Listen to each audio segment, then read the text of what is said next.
What's up, y'all? We're going to go over 3 UFC fighters who died too soon. First up, we got Felipe Colares. Felipe was a surging prospect at 8-0 before he was signed to the UFC in 2019. I've been working hard every day. He fought with the UFC from 2019 to 2022, going 2-4 in the promotion. He was released after back-to-back losses to Chris Gutierrez and Chase Hooper. His last win out of the UFC came in February of 2023 by sub rear naked choke in the first round against Luanai Nahahe. Tragically, about 3 months later, Felipe would get hit by a bus in Brazil on his way home from training. Unfortunately, Felipe would succumb to his injuries on the way to the hospital. He left behind a wife and a 10-month-old son. Next up, we have Elias Theodorou. In December 2013, Theodorou would be a cast member on the Ultimate Fighter Nations Canada vs. Australia. Theodorou would go on to defeat Sheldon Westcott via TKO in the second round of the finale to win the tournament. Elias would put together a respectable 8-3 record in the UFC with notable wins over Eric Anders and Cesar Ferreira. His last fight in the UFC would come against Derek Brunson, where he lost the decision in May 2019. He was cut 3 weeks later from the UFC. Elias Theodorou and Justin Willis were both recently released from the organization. Both of them were top 15 fighters, or at least, as of recently, top 15 fighters.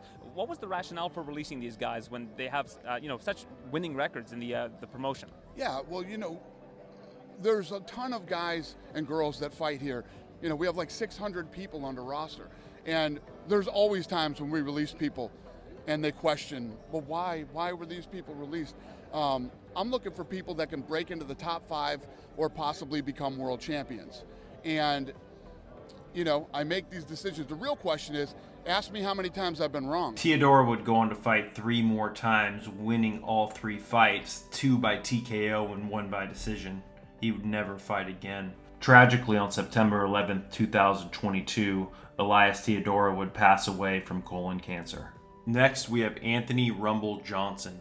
Rumble made his UFC debut in June 2007 at UFC Fight Night 10, knocking out Chad Reiner in just 13 seconds. He had taken the fight on 1 week's notice. He'd go on to fight 10 more times in the UFC before being cut in 2012 after a 12-pound weight miss against Vitor Belfort.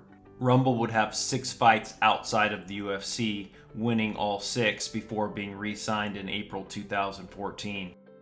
Rumble would go on to win 3 straight fights in the UFC after re-signing, capping off the run with a spectacular knockout over favored Alexander Gustafsson. After the knockout, Rumble would be awarded a title shot against Daniel Cormier at UFC 187 for the vacant light heavyweight title. This was just after John Jones got stripped due to a hit and run. Cormier's elite wrestling proved to be too much for Rumble, who'd go on to get submitted in the 3rd round. Johnson's run was far from over, as he'd rattle off 3 straight KOs against top contenders to earn himself a rematch against Cormier at UFC 210 for the light heavyweight title.